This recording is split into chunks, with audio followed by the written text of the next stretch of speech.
Hi, this is Julie with Beadaholique, and today I want to show you a fun project using the SilverSilk with the ball chain embedded in it.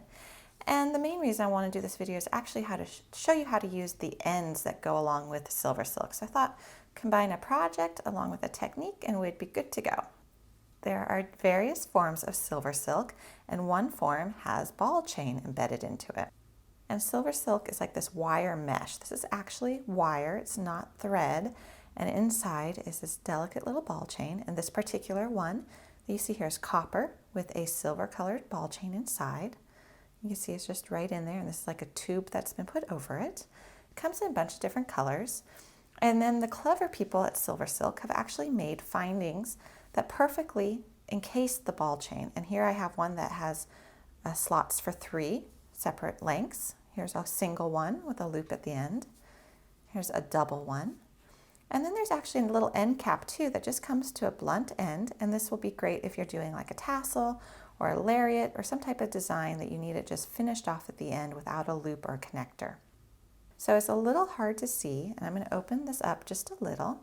Actually, I'm using a broken pair of pliers. This little spring no longer works, but that's perfect for this. I'm going to put my pliers inside the middle hole here. So it's just inside.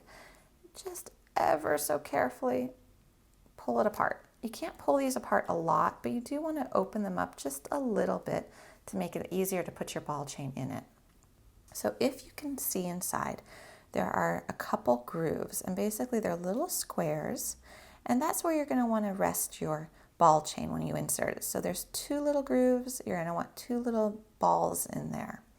So I'm going to go ahead. I'm going to open this up just a little bit more for my own sake. Ever so slightly, because I'm going to be using these 2 here. Okay, so I'm going to put these other ones aside. And here was the necklace I made. You can see I actually went ahead and I braided my 3 different strands. I used the end caps, and then I just used a nice lobster clasp. So originally I cut 2 feet of each SilverSilk color.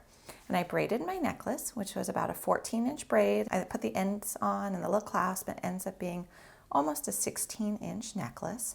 And so my goal was to, with that 2 feet of SilverSilk, be able to make a necklace and a bracelet. So I want to show you how to make the bracelet. So you have a finding.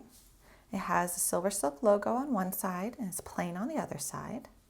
And we're going to insert our ends into the finding. So to do this, choose how you want them laid out. I want the silver in the middle with the copper and the gold on the side.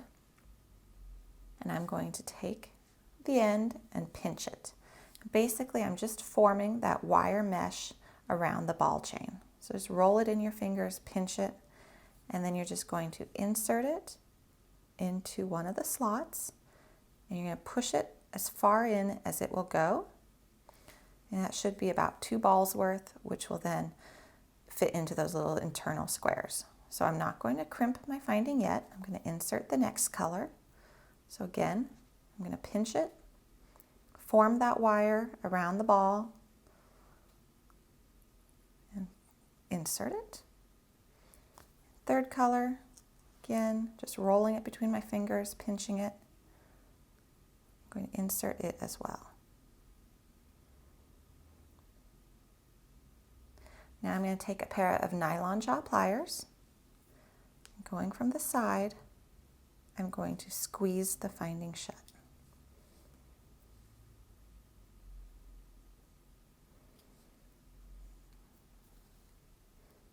And I like to just go from all sides.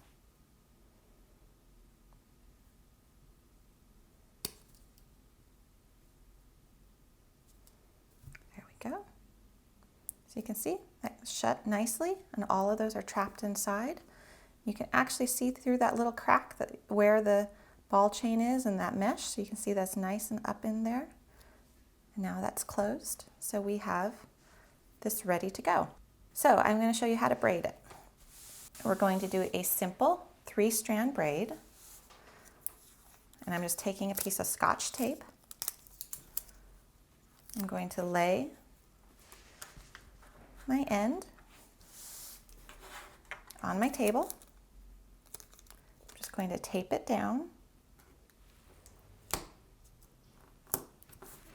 Make sure it's secure. And you can see these are a little uneven just from the last braid that I did. I'm going to have my flush cutters ready, and as well as my tape. Actually, I'm going to do a little preemptive measure here. There we have that ready.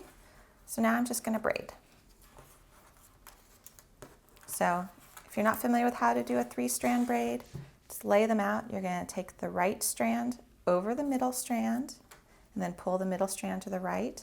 You're going to take the left strand over the middle strand, pull that out of the way, and just repeat. So right over the middle, left over the middle, right over the middle, left over the middle, and you're just going to do that all the way down.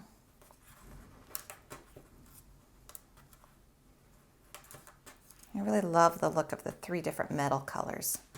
I think it's very rich. It's perfect for parties and evening events.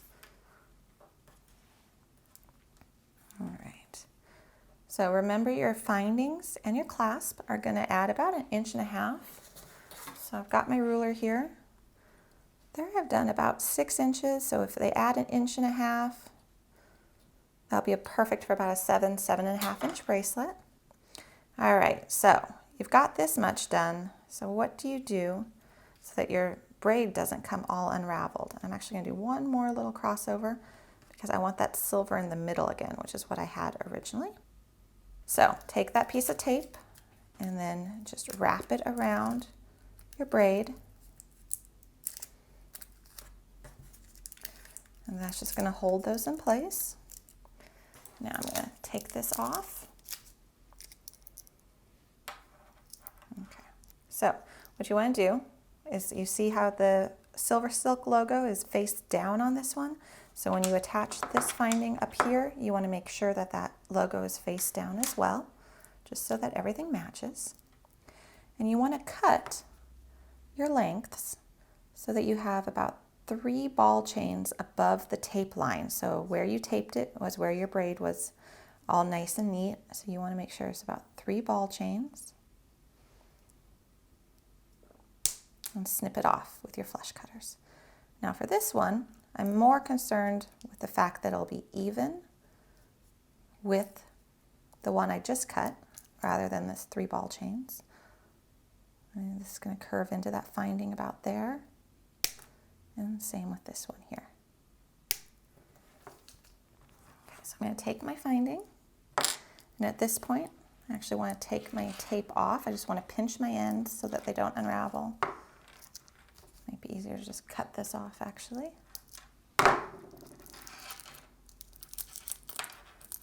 Doing a little bit of a balancing act here just so that your braid doesn't come undone. All right.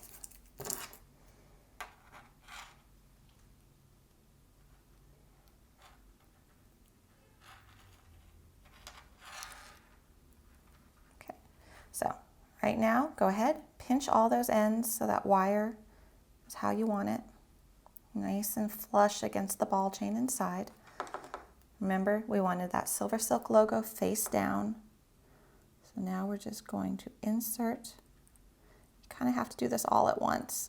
Insert all 3 of them into the finding. Push them as far as they'll go. Hold that in place and go ahead and use your nylon jaw pliers to seal them in there. And there we go. So now all we have to do is add a clasp. And I'm just going to do a really simple one here using 3 jump rings and a lobster clasp.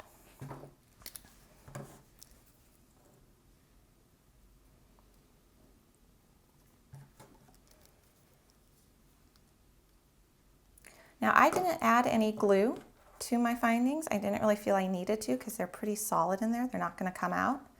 If you're worried, you could use a little bit of E6000 glue on the inside just before you insert your SilverSilk, just to give it a little bit of extra reinforcement. I would suggest doing that if you're not sure that you're pushing it all the way, so that's going all the way to the back of the finding. If you're having any troubles with that, I would just reinforce it with some E6000.